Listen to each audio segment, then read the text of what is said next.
What is up, you guys? I'm actually sick, I think. I have either allergies, either I'm allergic to mold, because there's mold here, which I don't even know if it's very good for my baby. So it's either allergies or I'm actually sick.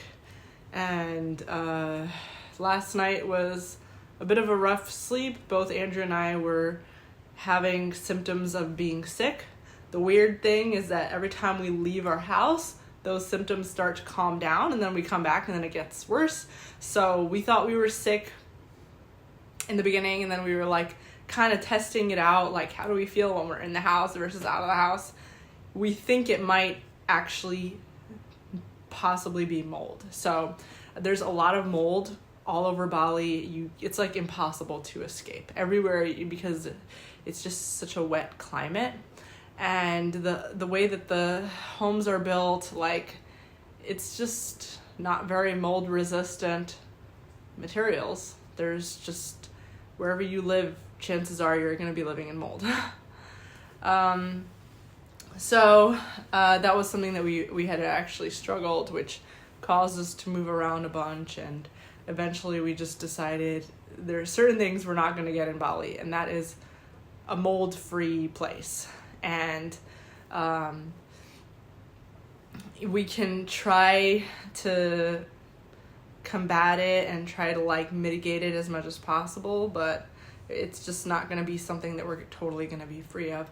We're going to have to keep washing everything every few weeks, or like honestly you have to wash things constantly. Even if you put your stuff in a closet that you think is mold free, like the air is moist, it's gonna get in there, it's gonna get moldy.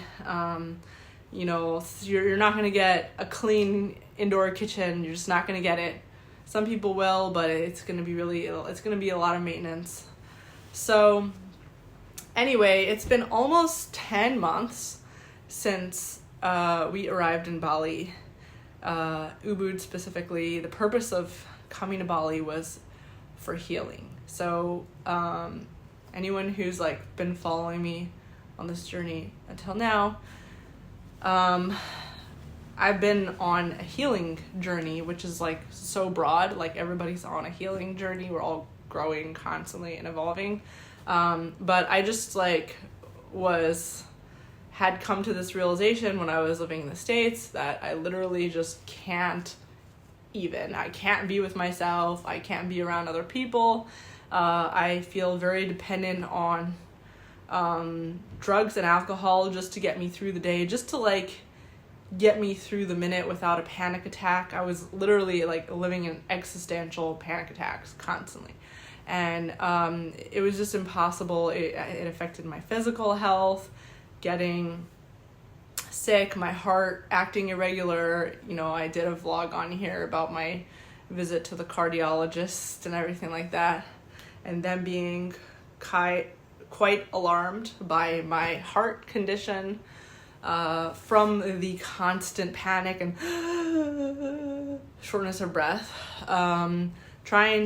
Moving offshore, trying to rearrange my life in a way so that there's less stress, rearranging my finances, writing a book about how I did all of that, about the whole strategy towards financial freedom and a stress-free or like a less stress financial plan and life, and getting to a point where I'm not constantly having to be in survival mode just to survive. I can just live on an island, and so there's just so much that went into me being a healthy person that can literally just be around other people. I still can't be around other people for too much.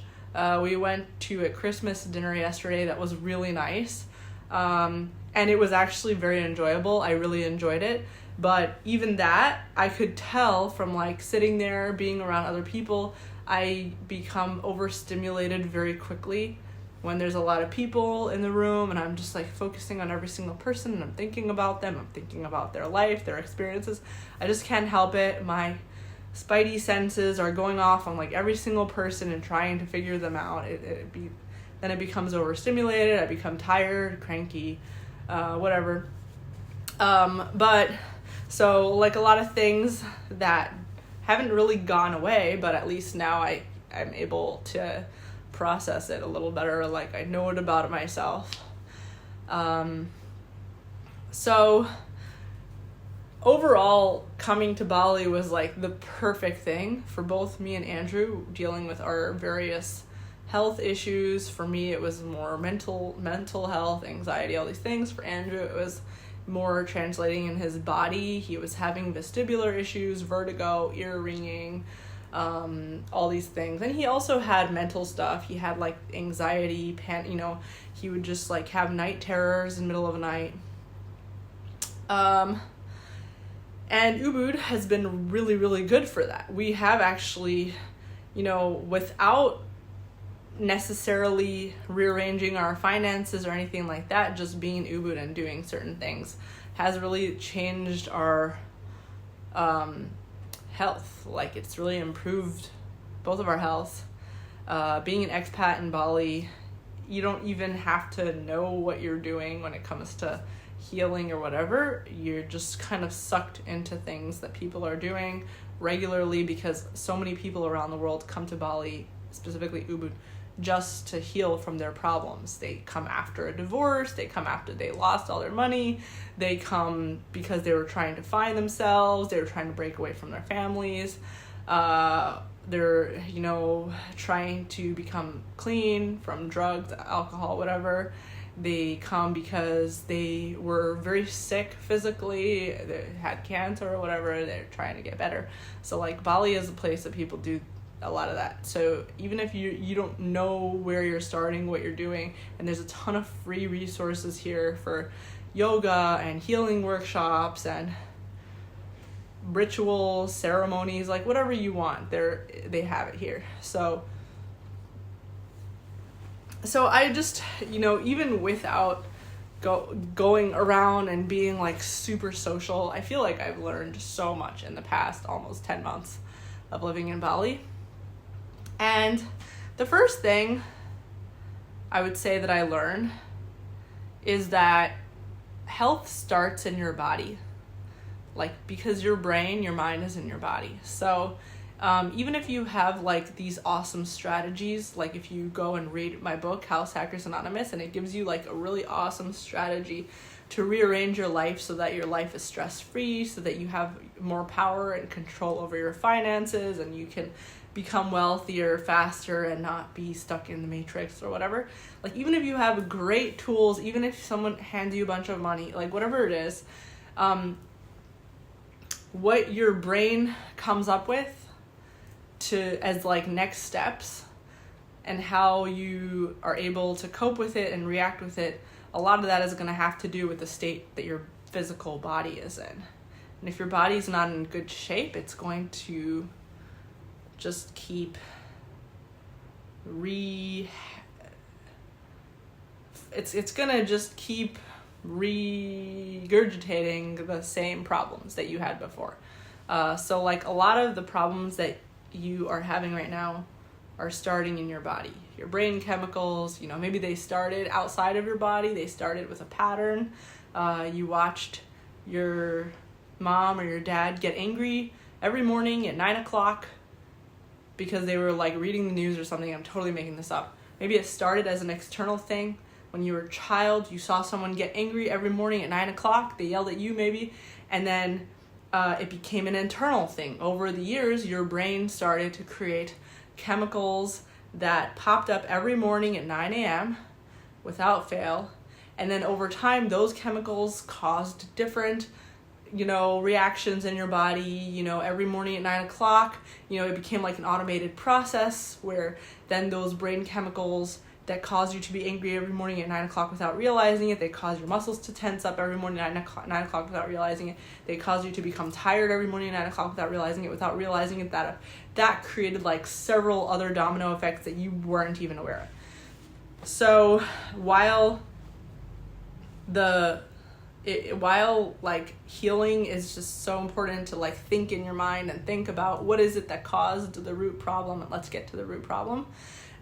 It's going to be really hard to get to the thinking part when your body isn't being physically taken care of. So like it's kind of like working backwards. So with healing, what I learned in Ubud is like whether or not you're seeing a therapist, whether or not you know what you're doing, whether or not you're getting to the root issues, whether or not you're reading about it, is kind of irrelevant if you're not taking care of your physical body first. So like if you are coming to Bali and you're like deciding to go on this healing journey, or you're going on a healing journey wherever you are, the first thing you should prioritize, really in my opinion, after realizing all these things now, is before you prioritize any of like this strategy or thinking whatever, is just focus on getting your body to a good rhythm. And that's where your good strategies are going to come. That's where the healthy brain is going to start making good strategies. So get yourself to a healthy rhythm. Start eating healthy first. That's like your first step towards becoming healthy, just the basics. Eating really healthy. Whatever you know healthy to be, like fruits, vegetables, unprocessed foods. They can be yummy, yummy foods. Start exercising every day. Doesn't matter what kind of exercising. It can be running, cardio, dancing, swimming, whatever is fun for you. Try always to make it a fun thing. Try to make the foods that you eat, the healthy foods that you eat, try to make them yummy. Try to make it like enjoyable for yourself. And do yoga. Make sure you're getting a good night's sleep every night. Like anything that you can do to make yourself have a good sleep. Doesn't matter if it's playing music in your room until you fall asleep, or turning on the AC really cold, or sleeping outside. Like it doesn't matter what it is. Just getting yourself to a healthy rhythm first and foremost, where you can actually think and use your brain to, that's where the good ideas are going to come from. That's where the healing in your mind is going to happen. Don't try to like mentally figure it all out when your body isn't yet in a good place. Focus on your body.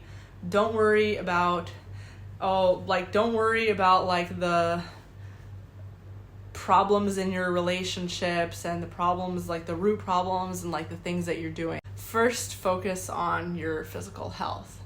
And then once you've done that, then you can work your way up towards like the more complicated issues behind why you're getting angry every morning at 9 a.m. Why do you feel like vomiting every morning at 9 a.m.? Why does your blood pressure go up every time you walk into a certain establishment or whatever it is? Why do you have certain issues in your relationships? And usually they become very complicated. It's not just so simple. So it requires a lot of thinking and following. It requires a lot of time, a lot of energy, following patterns to become aware of certain things in your way of thinking and processing, so that you can like undo them or make them better, whatever. So that's one thing that I learned. Another thing that I learned from almost 10 months of being in Bali is that you can have whatever you want. You're actually like very, very close to whatever you want. And the idea that you can't have things that you want because you're blocked by reality is completely a myth. You can have what you want. You can have it now. You can have it tomorrow. Is it going to make you happy? That's the question. Is getting what you want going to scratch the itch? Maybe not. But you can still have it. You can have what you want. There's just so many paradigms out there that would allow you to have exactly what you want. And if you pray for it, if you manifest it, like, and like, also, you should get what you want. You have one life to live on this earth. You have a purpose. Maybe it's like the purpose is just living and experiencing life, but it's your purpose. It's your life. Nobody else is. Nobody else will have to live with the consequences of what you do. And therefore, you should be as selfish as possible. If you're as selfish as possible, you're going to achieve your goals in life. You're going to make the world a better place. Like, that's just the way I see things. It's really, really important and valuable to put yourself first. When you put yourself first, you put your life purpose first, your priorities first. You become a better agent of change and improvement for everybody around you. So, like, knowing that, you can have whatever you want, but it just might not come with the feeling that you were trying to achieve. And the feeling that you were trying to achieve it's gonna come slowly over time. It's not necessarily going to happen, like, right away. And I think that, like, you can have what you want. You can have everything that you want in life without the feeling being there yet. And you have to just, like, at least for me, this is what I'm learning, is, like, you have to be okay with the feelings not always lining up with getting what you want. So I feel like I get whatever I want. You know, I've gotten to this point in life where I'm realizing, like, okay, I can have whatever I want in life. I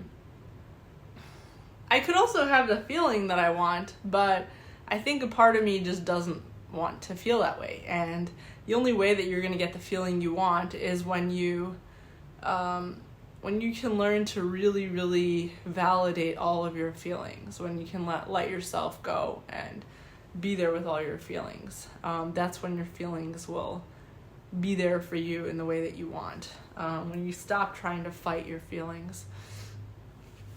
So, and that's something you can do now. You don't need to, like, have all your goals met. You don't need to be rich, powerful. You don't need to be beautiful. You don't need to be anything. You don't even need to have a good life in order to feel good.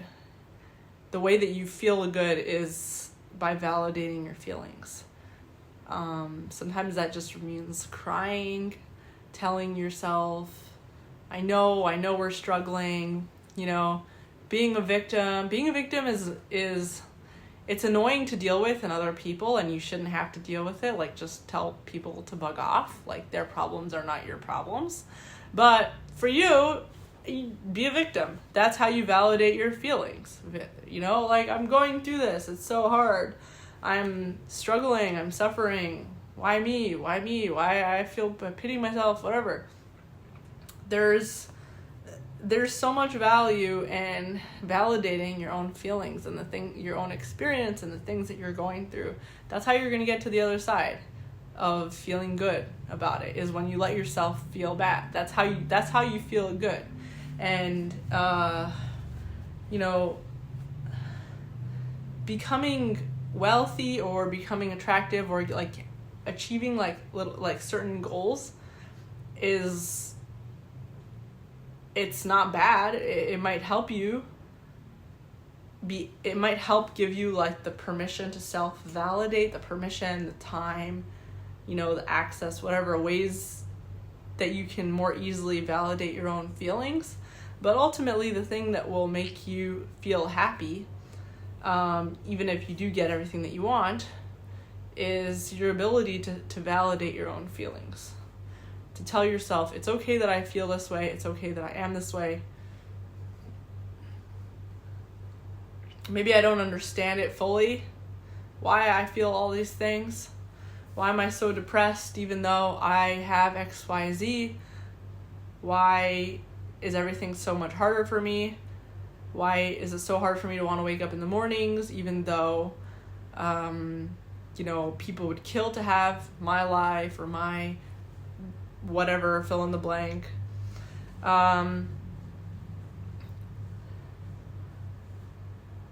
It's only going to change when you learn to tell yourself, you know what, my feelings are correct.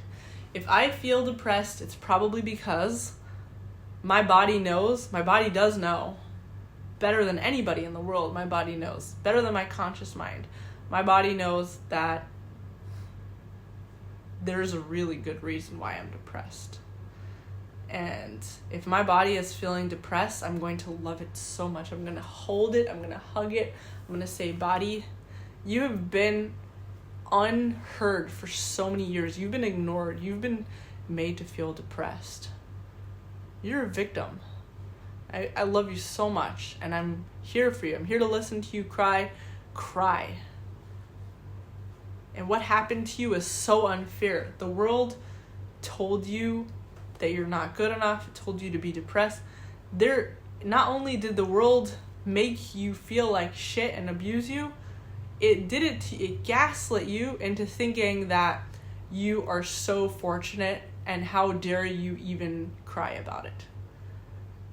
So like, it's one thing when you hurt yourself and then you're able to cry about it, and then, you heal from the pain, it's gone, and then you're able to move on. It's another thing when you get hurt and you are not able to cry about it. You're either told, or you got stuck in a conditioning of telling yourself that nothing wrong happened, and that your body is wrong for feeling the way that it does. So it has all these feelings that are building up without anywhere for those feelings to go. That is like self-gaslighting, and that's really unhealthy, because basically those feelings are going to just self-regurgitate for years and years and years. They're going to fester. They're going to become like chronic depression. And many years down the line, you might just wake up and realize that you are just a hopelessly depressed person, chronically depressed person that doesn't want to wake up in the mornings. You have in name given yourself, achieved whatever, everything that a person could possibly want. Health, wealth, looks, a great partner, whatever it is that you value, or those around you taught you to value in life. You went and achieved all those things, but still you can't wake up in the morning. You are just not excited about anything. You're just still depressed. And then you gaslight yourself even further, and then you still feel depressed even more. And you maybe have a drug problem, alcohol problem, whatever.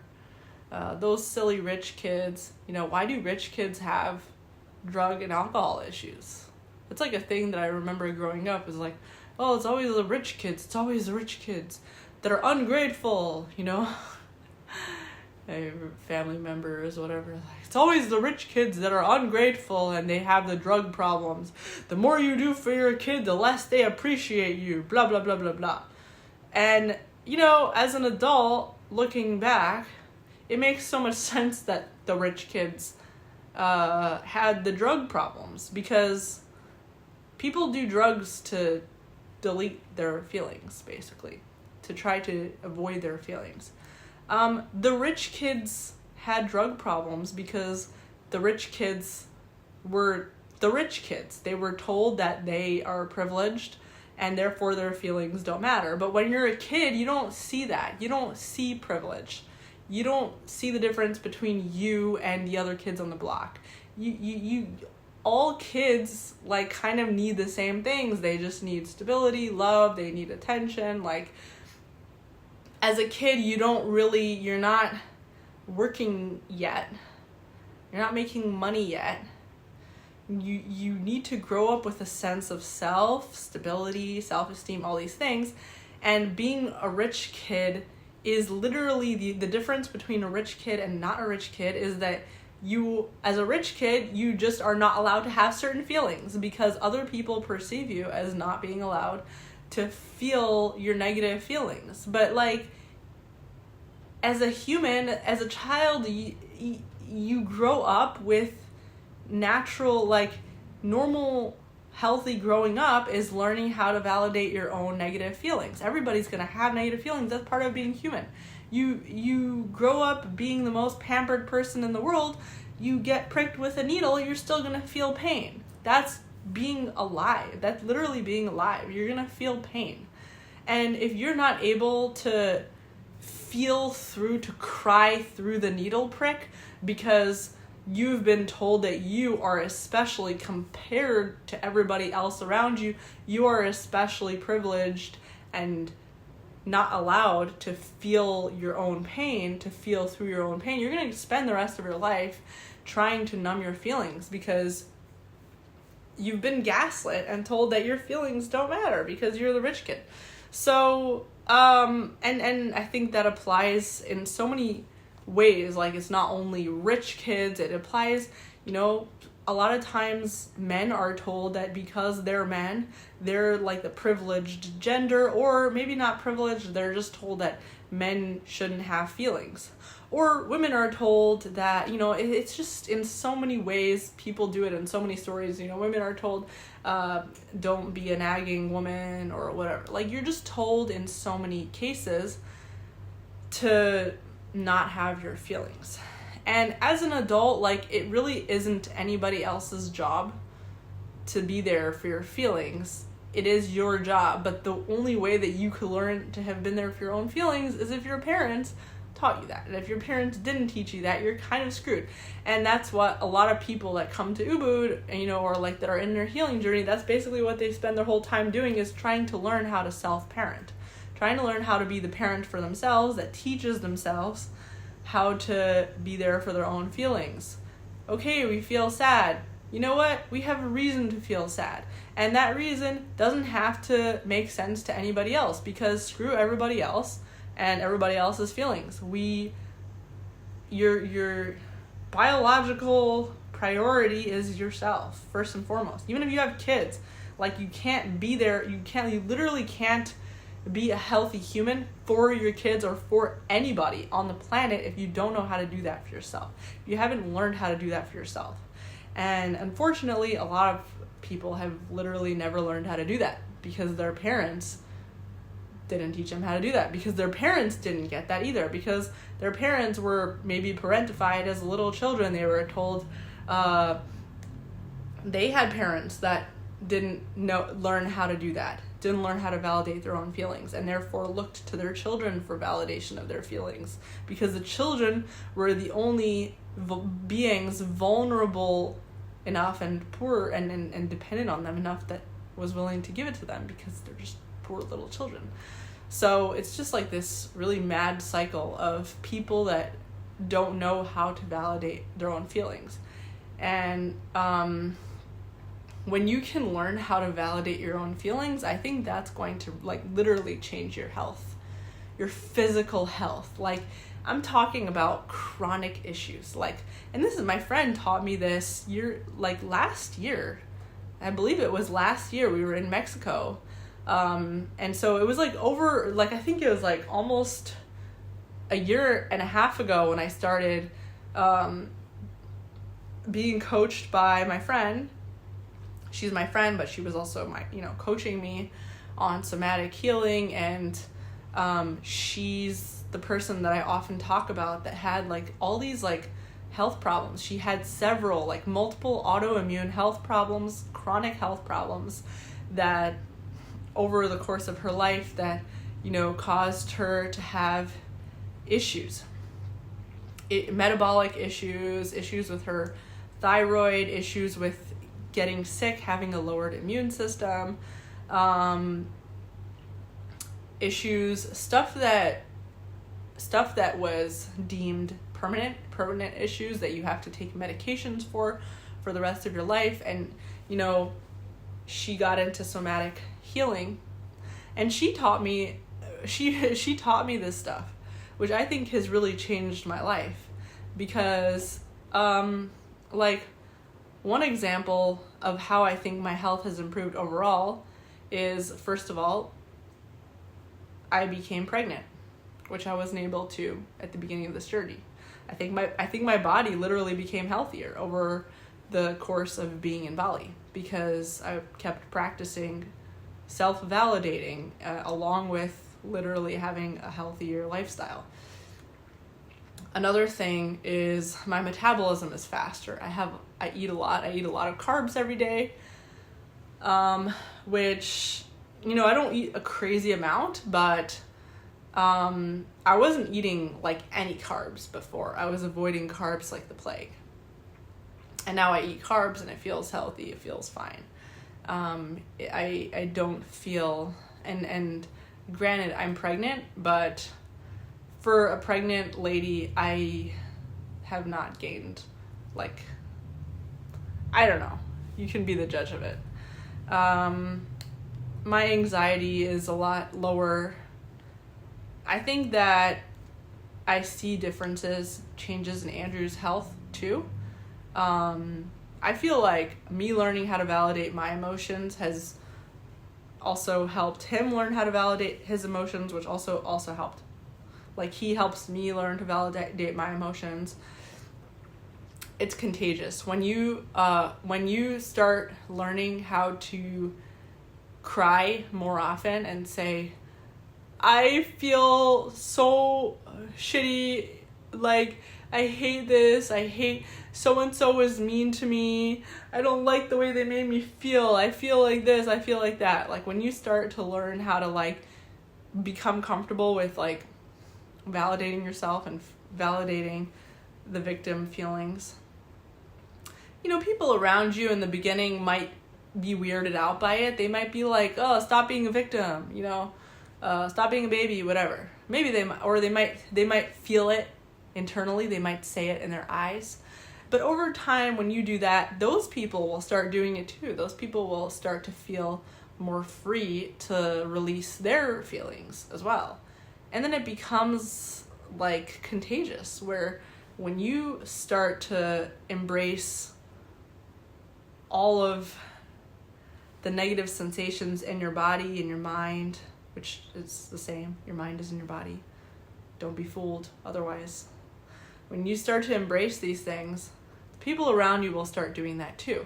And they will mirror it back to you, so that if you're having a bad day and you just need a hug and you just need to be told, like, it's going to be okay, they're going to be able to do that for you because they have watched you do it for yourself a lot.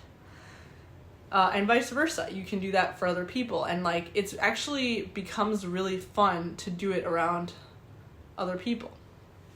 I mean, for me, it's been, you know, me and Andrew learning how to do that around each other. And a lot of the issues that we had before, like waking up in the middle of the night to a night terror or a panic attack, it has, I mean, I think it takes a while for these things to disappear completely, but it's much less severe. Like, it's not like a crazy blow up freak out. It's more like a feeling. Like, it's like a poop. You know what I mean? It's not like your entire bowel exploding. It's like, oh my God, I have a poop, and the poop comes out. You know, like, that's how the feelings are. It's like, oh my gosh, like, I'm having this crazy nightmare, whatever. And learning how to say, let's talk about it. Here, it's okay. It's going to be okay. And be there for it. So, yeah. You can't do any of this stuff without making a conscious decision to be as selfish as possible. And, again, like last video, I'm going to criticize American culture, but really any culture that's very much like in a system that's very religious or very, very collectivist, or I don't even know what to call it, but just any system. You know, Persian culture is like this too, where the women will never admit that they took a nap. I remember when I was little, like, my mom, my grandma, my aunts, they would just never admit if they took a nap or if they ate something that they enjoyed. Eating is like, oh my God, I'm just eating because I have to survive, but I'm here for my kids. I don't enjoy myself. I would never go and, like, you know, especially when I was little. I think it's changed a lot now with the women in my family, and I think it has to do also with, like, your economic status.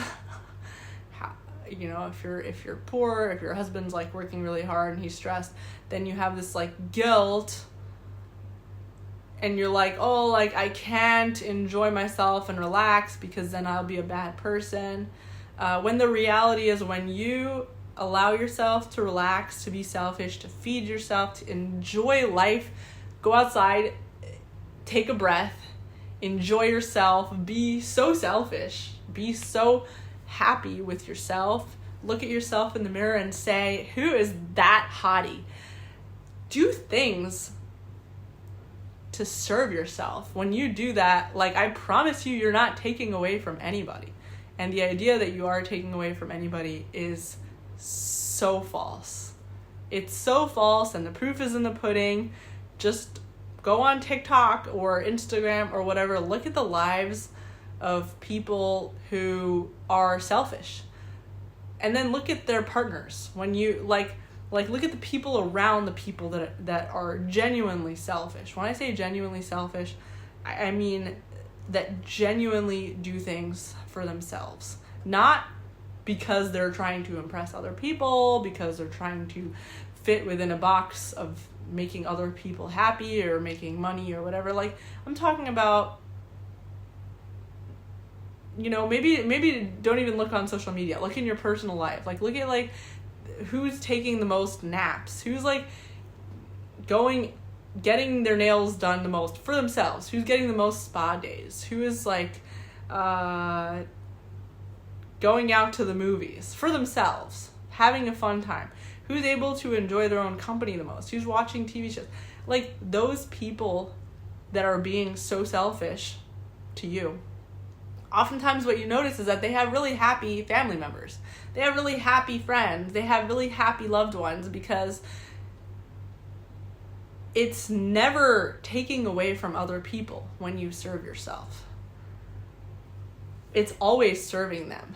But that's not why you should do it. You should do it because you like your life, you like yourself, and when you serve yourself, when you serve your body, when you serve your feelings, your emotions will serve you. They'll serve you, they'll serve the people around you. I think I always believed this before coming to Bali, but Bali, I think, has the most selfish people I've ever seen. In a good way.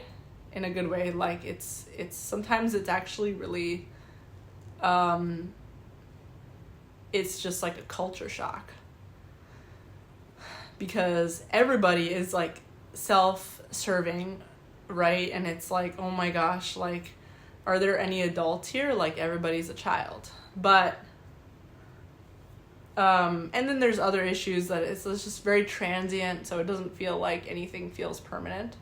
But at the same time, like, I don't think it's a coincidence that the place with the most selfish people is also the place where you heal the fastest in so many ways, where so much growth happens. And there's a lot that we're really excited to take with us to the next step. Even if we come back here and, you know, we have Bali, we keep Bali as a base and stuff, like, there's just so much that we're going to take with us no matter where we are in the world. So many lessons about health and emotions, being self-compassion, being compassionate with yourself, learning how to be radically compassionate with yourself and selfish, and just so proud of yourself, even when you're surrounded by people that are so self-deprecating, which tends to be the case in a lot of very, like, not selfish places, and a lot of, like, very religious places, like places where people are just taught to be like really hate themselves and whatever, and ew, like, you know, there's this, like, YouTuber couple that I follow that I really like their content because it's so fun and raw and authentic. But one thing I've noticed is that they're so self-deprecating, and it actually is contagious. Like, it makes me hate myself too when I watch it. Like, they're always just like, ew, like, what is she wearing? Like, they'll go outside and they're just so, like, they're cool, and, like, they say what they think, which is really cool. But then on the other hand, like the things that they think is like, you could tell that they have been conditioned to just like smirk at everything. They're like, ew, like who does like this person think she is to like wear this like flashy outfit? Like, just get over yourself, you know? And like they're just so, and then they'll do it to themselves too, and it's like, just like be small, you know what I mean? And so like I realized that that's so contagious. It makes me feel like that too, like, oh my god, who am I to like wear this, you know, fun outfit? And it makes me just want to like be drab. And you know, this couple, they live like a very modest lifestyle. Like I watch their stuff because they're just very authentic and raw and open with their feelings, which is very liberating for me, which I really appreciate and enjoy, and it's very healing. But at the same time, like, you can tell in the way they live that they're not living the way they would ideally want to live. They're not being their ideal versions of themselves, because they see themselves as like lowly. They're like, ugh, who does she think she is? Who do I think I am? Like, ugh, be humble, get over yourself. And I really don't like that, because it is really contagious when you watch people being their small version of themselves, like a version of themselves. And I'm not talking about small by your standards. I'm talking about small by their own standards. Like when you watch people be a version of themselves that they don't approve of, and they kind of smirk at themselves, and they're kind of just like, ugh, what's the point? They're like so nihilistic about themselves. It makes you kind of be like that also. It makes you think to yourself like, well, why do I have the audacity to dress like this, or, you know, get voice lessons? And, you know, because like I take voice lessons because I want to sing. I want to make music, and I want to dance, and I want to make my own costumes and clothing, and, you know, I want to be a mommy in a household that is very musical and artistic, creative. And when I watch people being selfless, being so self-deprecating, it takes away the shine from me. And so that's something really valuable that I learned from Bali, is that in Bali, it's very common to see people walking out in the street in their craziest costume. It's very common to see like some dude wearing a full-blown Jesus attire costume. Flashy colors, flashy hairstyles.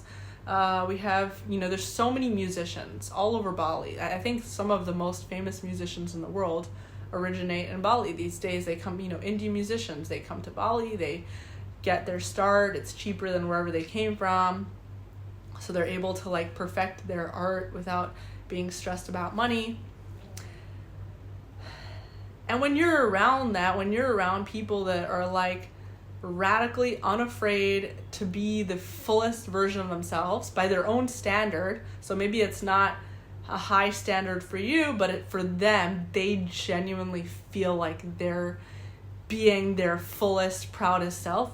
When you're around that, it's contagious. The feeling is really contagious. You feel like you can be your loudest, proudest self, and you can just go ahead and wear that outfit, try on that costume that you designed for yourself. Like, I literally want to design costumes for myself. Not even I'm even calling it a costume, I think, is false, because it's like, I want to wear shit. I want to wear crazy stuff that I made myself. I just want to do that. I want to wear crazy stuff that I designed, handmade for myself, and I want to wear it outside. And I actually don't even want it to be a costume. Like, even when I say costume, it's because like I still feel ashamed at the idea. When I think of like the idea of me walking outside in a weird outfit that I designed myself, I think, oh, like the only way it'll be acceptable to the people around me is if I call it a costume. But even that is like that's not what my body and my feelings want to do. Like, I actually just want to go outside and wear whatever I want. And I want it to be crazy. I want it to attract attention. I want to have people's eyes on me. I want it to scratch an itch in the moment. And then I want to get bored of it, rip it up, and design something else for the fun of it. I want that ability to do that.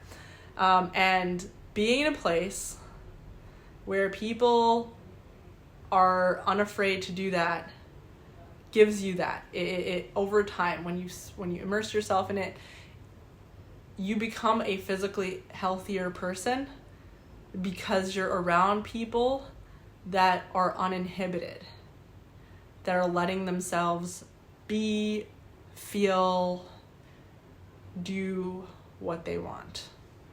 And your body, it's like a natural, it's contagious. Your body naturally will feel uninhibited and unlimited to do what it wants. Like, why do you think they tell you to listen to music when you're pregnant or when you're sick? Like, why is music so important? Why is art so important for people that are trying to heal? Why is art so healing? Because art is an expression of an uninhibited person. The person who made the art, when they were making true art, they were releasing things from their body. That's what your body needs to heal. It needs to like release energy. And for a lot of people, we've been conditioned over years being in systems, being in like human systems, religious systems, ideological systems, school systems, whatever. Like, being in systems for many years, we were conditioned to not release things from our body, to hold them in, because we're trying not to step on the toes of other people. It's like holding in poop for many, many years in your body. Imagine how dangerous that is. So when you consume art, you're consuming the feeling that someone else is giving you when they released things from their body, and thoughts, feelings, energy, ideas.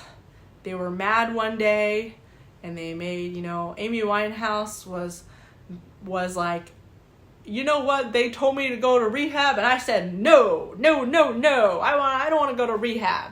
And this is like a genuine feeling that she expressed, and maybe it has nothing to do with your life. Maybe nobody told you to go to rehab. Maybe you think that she should go to rehab. Maybe you don't even agree with the song, but she's literally just, by listening to her music, she's transferring this energy of uninhibited expression. And maybe, the lyrics got you mad, or you didn't vibe with the tone, and then you switched over to another song. But at the end of the day, that's what art does. And when you're around artists, you're going to become a healthier person, like a physically healthier person. And I would double Dutch dare you. I would double Dutch dare you to spend like a year or two living around like a lot of artists and see what that does for your physical health. And I'm not talking about what it does for your physical health in the short term, because in the short term, when you start releasing emotions or even becoming connected to feelings in your body, after a really long time of not even being aware of them, what happens is, it becomes overwhelming, and those feelings might manifest themselves into actual illness and physical symptoms. So you might actually in the short term become really sick. But long term, after processing all these things and getting in the habit of processing these things, long term, see how that changes you. Being around art and artists, people that are constantly releasing from their body, expressing, creating. My grandfather recently passed away at almost 100 years old. Even though he had gone through so much trauma, war, all these things in his life, he was journaling every single day. He was going on walks every single day. He was releasing energy and expressing himself every single day. He had a journal that my aunts and uncles kept, He would write his ideas down. He would draw diagrams. So like that's just one one example of someone that I watched that was very easily able to self-validate. He was very proud of himself. And it wasn't offensive to other people, because him being proud of himself and walking around with that aura, other people, when you're proud of yourself and you're confident, you walk around with the aura of like, I matter, my feelings matter, what I have to say matters. Other people will mirror that back to you when you truly feel that way and you believe it. And you're also giving permission to other people to do that too. You're giving them health when you do that. And people don't see it this way, because I think it's still like a secret of the universe. I still think that people are like realizing this, because it's still kind of taboo, because we've lived in like these rigid systems for so long. But I think the world is changing and people are starting to realize that being selfish is good. That's how you become healthy. That's how you become wealthy too. Like all these things kind of go hand in hand. Be your most selfish self. This is what I listen to my own videos. I play my own videos and I listen to them because this is stuff I want someone to tell me. And I want you guys to tell me this in the comments, remind me this. Being yourself, your most selfish self, expressing yourself in however way feels right to you in the moment, is gonna get you exactly where you want to go. Letting go, being able to validate your feelings, not caring what anybody thinks. And if you really, really want to be good for everybody else around you, everybody else in the world, if you really want to care what they think, you will release the burden of what they think from you. That's like the biggest favor you can do for other people. I genuinely believe that. The biggest favor you can do for other people is to learn how to not give a shit what they think. And if the only way to do that is to rage against them, to put their picture on a punching bag and punch their face until you can't punch anymore, do it. They don't even have to know that you're doing it, but I promise you, you're doing them a huge favor. And if you did that, if you took someone that you cared a lot about what they think, usually people's parents, because they're the first people that you care about what they think, but sometimes it's your boss, an authority figure, sometimes it's a roommate, your partner, your love interest, someone that you had a big, huge crush on, whatever. Take their picture, print it out, put it on a punching bag, don't let anybody know, and punch the hell out of it, and just rage at them and cuss at them and tell them, I don't care what you think, bitch, I don't care what you think. I hope I don't get demonetized. And just yell at them and just punch them. And I don't think that you will believe this, but you're gonna see the results over time that, first of all, your relationship will become better with this person.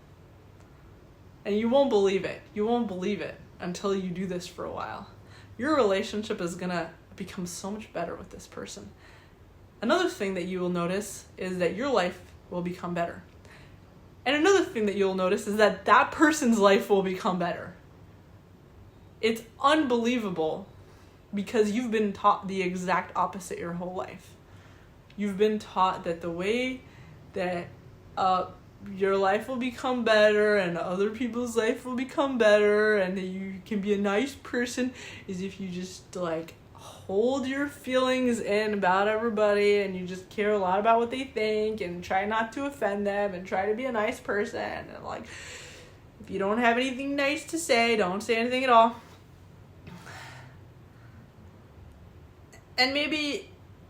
and maybe you don't want to give them the satisfaction of saying what you really think to their face. I've certainly learned that I do not like to say what I think about people to their face.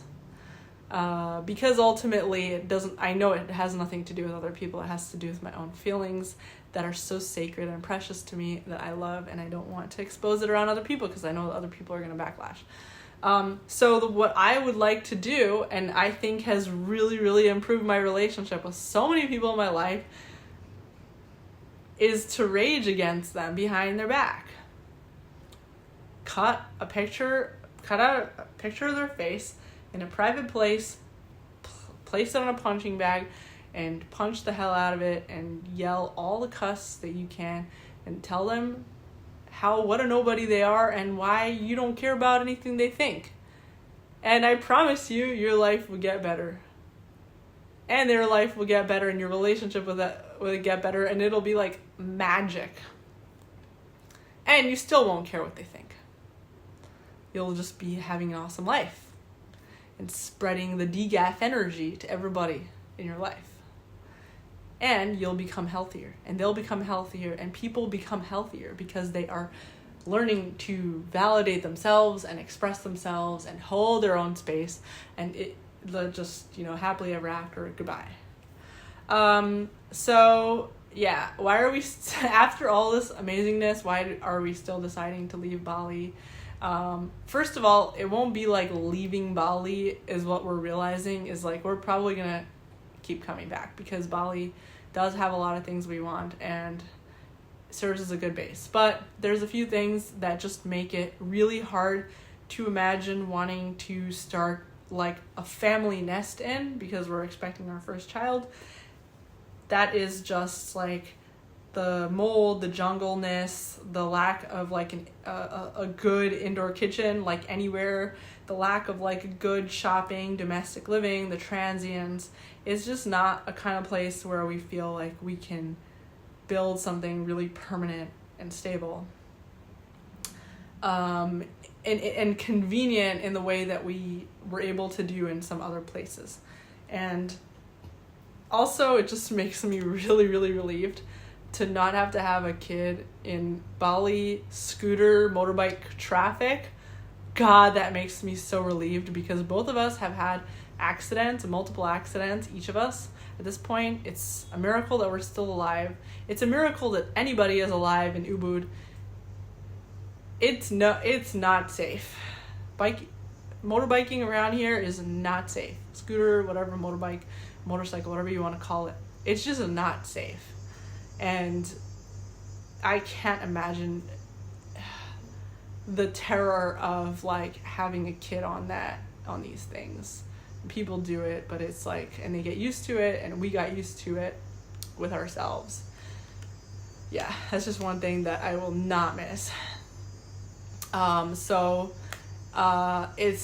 We could do it for like vacations and having fun and water sports, scuba diving, surfing, whatever, but like it's not like we can do any of those things while I'm pregnant anyways. So hope this was an enjoyable, chill video for you guys. See you later. Bye. I'm here at my exercise class.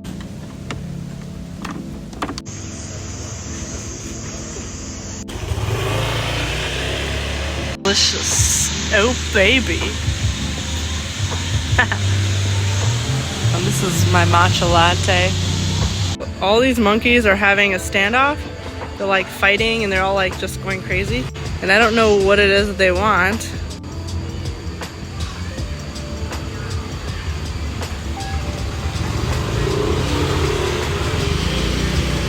This is the bugs. It's the bugs. Oh, they're trying like mayflies or something. I think they're eating the mayflies. Oh, wow.